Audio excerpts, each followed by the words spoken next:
Ready start. संविधान में जो संशोधन प्रस्तावित है उसमें कहा गया है कि यदि राज्यपाल को यह भरोसा हो जाए कि कोई पंचायत अधिकारों का दुरुपयोग कर रही है तो वह उसे भंग कर सकता है और उसके स्थान पर प्रशासक नियुक्त कर सकता है जो पंचायत में निहित अधिकारों का उल्लेख करने के लिए प्राधिकृत होगा।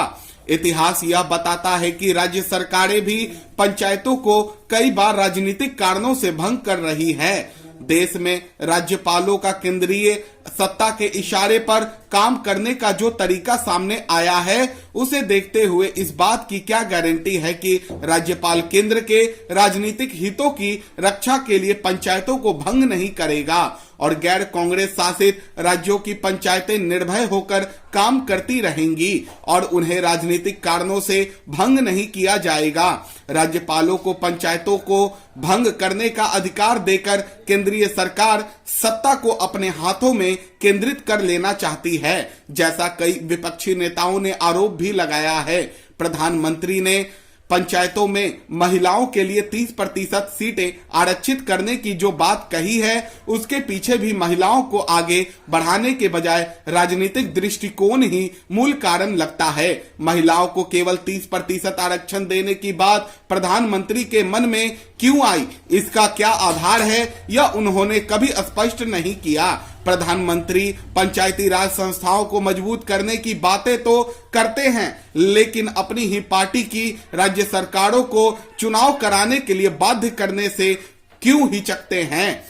कांग्रेस शासित राज्य ऐसे हैं जहां वर्षों से चुनाव नहीं हुए हैं। महिलाओं व अनुसूचित जातियों व जनजातियों के लिए आरक्षण करने, वित्तीय संसाधन जुटाने के नाम पर कुछ छोटे मोटे कर लगाने के अधिकार देने या कुछ अधिक धन आवंटित करा देने से कांग्रेस को तत्काल राजनीतिक लाभ तो मिल जाएगा लेकिन पंचायती राज संस्थाएं विकास की धूरी बन सके ऐसा नहीं लगता। इसे देश का दुर्भाग्य ही माना जाएगा कि पिछले 40 वर्षों में देश में जो बुनियाद राजनीतिक, आर्थिक और सामाजिक परिवर्तन लाए जाने चाहिए थे उन्हें भी राजनीति के जाल में उलझा दिया गया। ऐसे कई उदाहरण मिल सकते हैं जब कई बुनियादी मुद्दे उठाए गए लेकिन उनका तात्कालिक राजनीतिक लाभ उठाकर उन्हें जहां का तहां छोड़ दिया गया।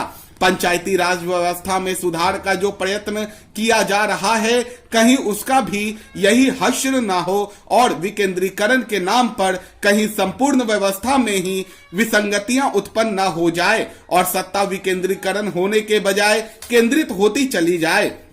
गत 15 सितंबर को झारखंड बंद के दौरान और उसके बाद आर्थिक नाकेबंदी के शुरू होते ही जैसी हिंसा दक्षिण बिहार में फैली है वह बिहार के लिए ही नहीं संपूर्ण देश के लिए चिंता का विषय होनी चाहिए। झारखंड पीपुल्स पार्टी और अखिल झारखंड छात्र संघ के आह्वान पर बंद व एक पखवाड़े की आर्थिक नाकेबंदी का कार्यक्रम पृथक झारखंड राज्य की स्थापना की मांग के समर्थन में किया जा रहा है।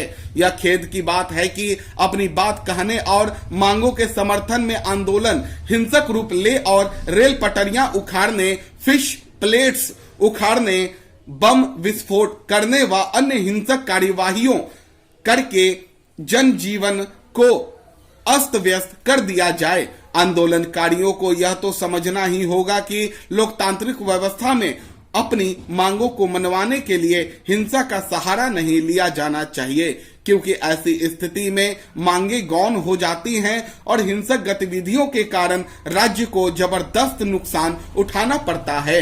झारखंड आंदोलन अब कांग्रेस और गैर कांग्रेस राजनीतिक दलों के बीच राजनीतिक मोहर बन गया है।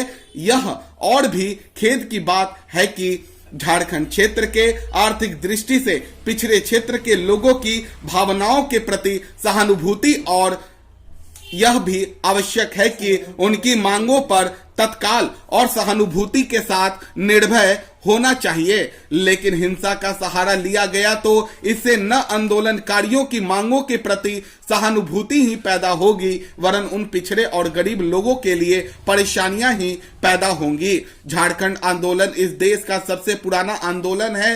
झारखंड को पृथक राज्य का दर्जा देने की मांग कमोबेश पिछले 50 वर्षों से चल रही है, लेकिन उसका इतना उग्र और भयंकर रूप पहले कभी नहीं देखा गया।